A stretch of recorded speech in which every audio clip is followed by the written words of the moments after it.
All right. So from one intellectual to another intellectual, yeah, from one guy who knows a little bit about Europe because he spent some time there, and I'm sure Jerry may have spent some time there too, to a guy who actually studied it and taught it. Yeah, you did a little European history in your time, didn't you, Jerry? Oh, I did indeed. You know, I was a tenured professor before making wine, and then I gave up tenure for a tractor. Thank you. So that must have been an interesting switch. I mean, what so you're sitting here, you're a college professor, you're doing things that one presumes you love to do, and then one day you decide, I'd rather ride a tractor. I mean, did you have some kind of a stroke, or what happened? That's what my dean thought. Yeah. No, I put myself through college as actually a sommelier when I was 21 at the Wani Hotel in Yosemite. And they used to have this policy of letting you have 3 days off one week and 1 day another week. And on those 3-day times, I could go up to the Napa Valley. We had Napa wines on our list. And I visited all 12 wineries that were there in '61. And you drank a lot of Louis Martini and Mayacamas. Mayacamas, yeah. Right, yeah. So kind of fell in love with the valley, which was not hard to do, and always kept that in the back of my mind, I guess, when I continued on with something serious in my studies at Berkeley. Exactly. So you left. Academia, and you headed for the hills, really, and you headed to a really unique location. How the heck did you find this place? I mean, what was it that inspired you to find the Grimm Vineyard? It was called the Grimm Vineyards. I always tell the tale. The name was the Grimm Vineyards and Wine Vaults. We are surrounded by Chateau Montelena down below us and Peter Michael above us.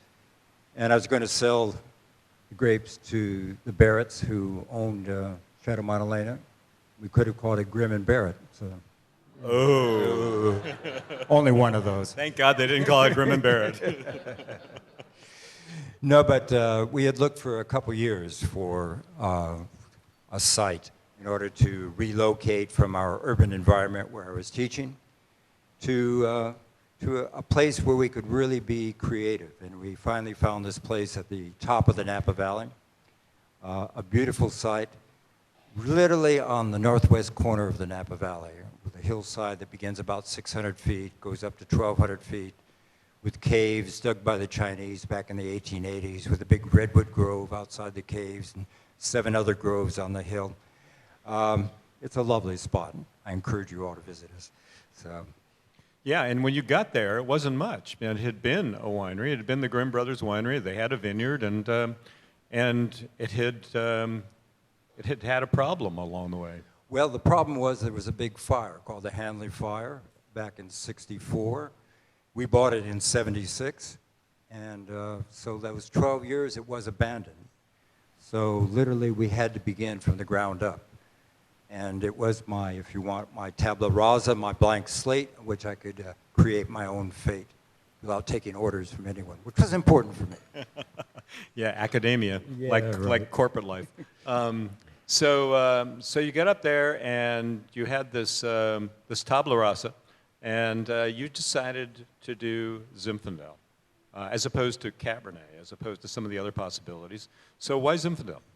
Well, actually, we were urged, this was the middle '70s, we were told we should plant Chardonnay. That was the hot grape in the '70s. You would have had to Grimm and Barrett. Yeah, right, exactly. But we kind of analyzed our soil. We've got volcanic clay loam. We have particular topography going up the hill that way. It's a very cool site. It's actually the coolest site in the north part of the valley because of the Chalk Hill Gap that's behind us, and we face east, our vineyard.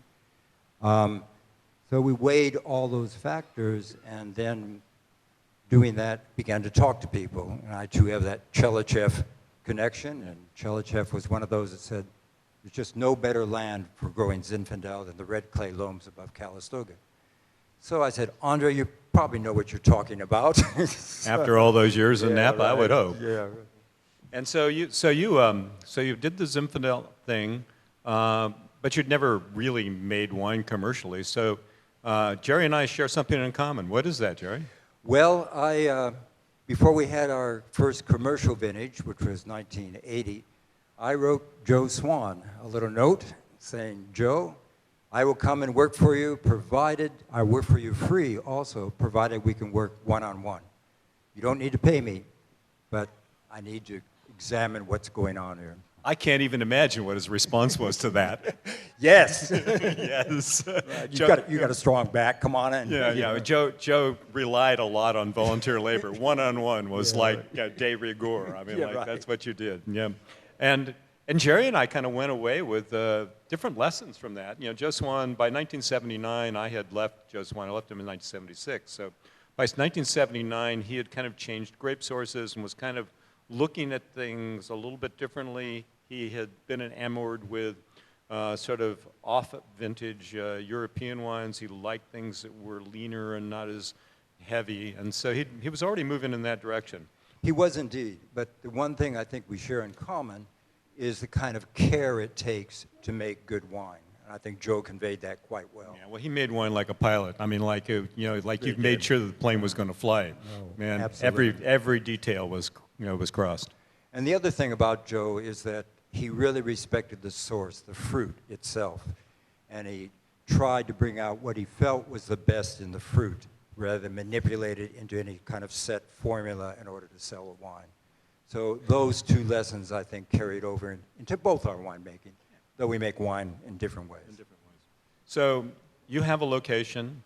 You have a wonderful location. Apparently, this is a location that had Zinfandel planted early. Didn't you say something? Tell me something about Schramm and. Well, not only could I call my vineyard an old Zinfandel vineyard, I could probably call it an ancient Zinfandel vineyard because there was. At least the ground was. Yeah, right. At least the ground, right.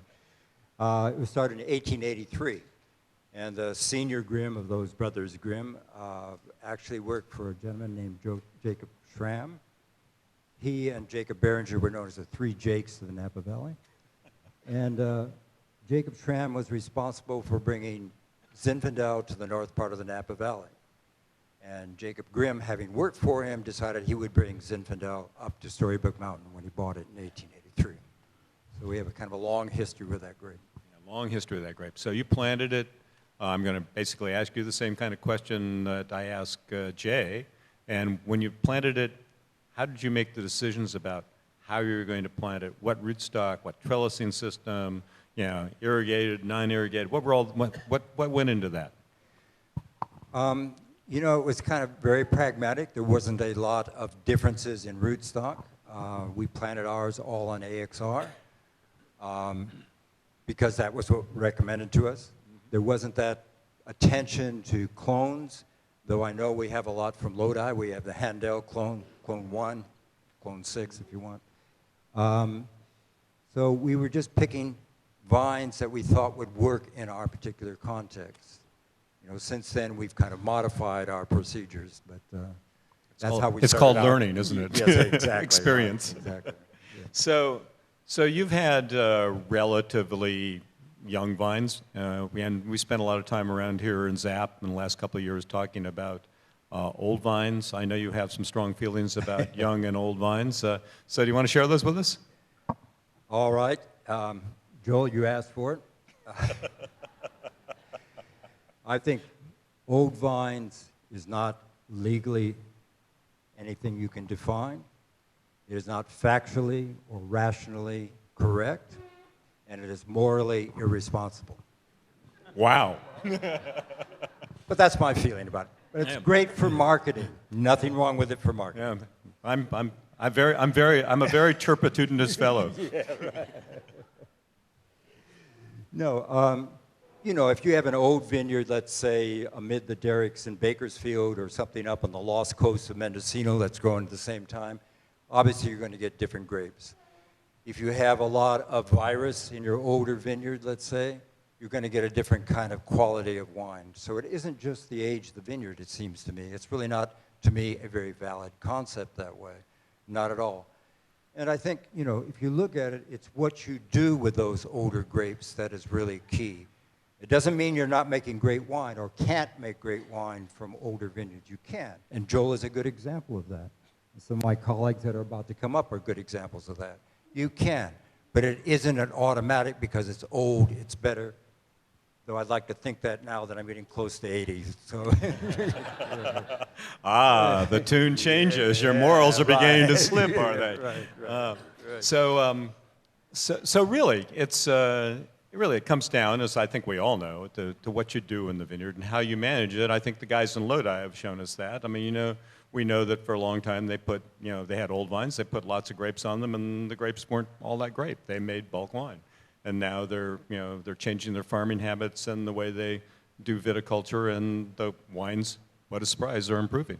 Yeah. Well, the other part of it, though, is I think it tends to put down people that are trying to be creative, work with their land, make the changes that are necessary. Let's face it, one of the big changes in the 40 years that we've been doing this is the revolution in the kind of rootstocks that you might utilize for your grapes. I know when you're replanting, David's over there, you don't replant on AXR. You might not even use St. George, the two traditional rootstocks. You use 110R, 1103, other things. So you have a rootstock revolution. You have revolution in trellising, a different type of watering procedures. You use PMS meetings to measure water coming up. You use pyrometers to measure the utilization of water. You have all sorts of techniques that allow you, even with younger vines, to produce great wines. And if you look at something like Connoisseur's Guide, Wine and Spirits, the majority of those wines are not from older vineyards. And then I think the other thing, the reason I say it's maybe morally wrong, is that you're kind of putting down the ability of people who are new to the business to find the right site, develop great grapes, and then produce the wine. After all, in the end, it's the wine you produce, not necessarily the age of the vineyard. That's really important. And there's a third reason I say it's morally wrong. Okay. And that is that we both been part of the Heritage Collection. You more than I, more involved.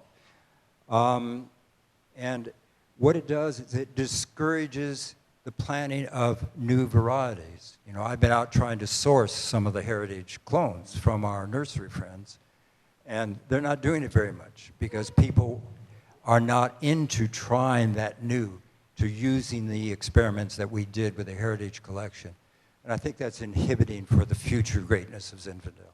So you want to share us your two morally correct wines? I've got our idea for next year's flights. You and I are going to stand on the stage and debate old versus young, and we're going to compare our relative morals to one another. So tell us about your wines, Jerry. All right, what we have are two of our reserve Zinfandels, and the way in which we select them, these are barrel selections. I'm looking for what I feel to be the best in the qualities that we call Zinfandel. And one of the things about Zinfandel, one of the things that we can do as Zinfandel producers that Joel hasn't mentioned is that we don't have a European pattern to which we must adhere. We don't have to make a chateau or something else like that. We can create what we feel from the land that we own in order to do something well. And that's what we're trying to do with these wines. They have that berry aspect. They tend to have that little bit of black pepper on the end, a little bit spice on the end. And these being reserves have kind of augmented those characteristics. And also being a cool vineyard, we are a cool climate vineyard, and that makes slightly different Zinfandel. They have a little more structure to them in many Zinfandels, and they have amazing ageability. I mean, I could sit around and drink that 2003 all night. That's not a bad thing. This probably has. And I have it. Yeah, right. And so I want to just say thank you to Jerry here, not because of his superior morals, but because he was the one who thought up the idea of ZAP. It wasn't called ZAP, and he gathered a bunch of us Zinfandel producers together, and we formed this organization, and that's why you're all here. So, Jerry, thank you for that. Thank you.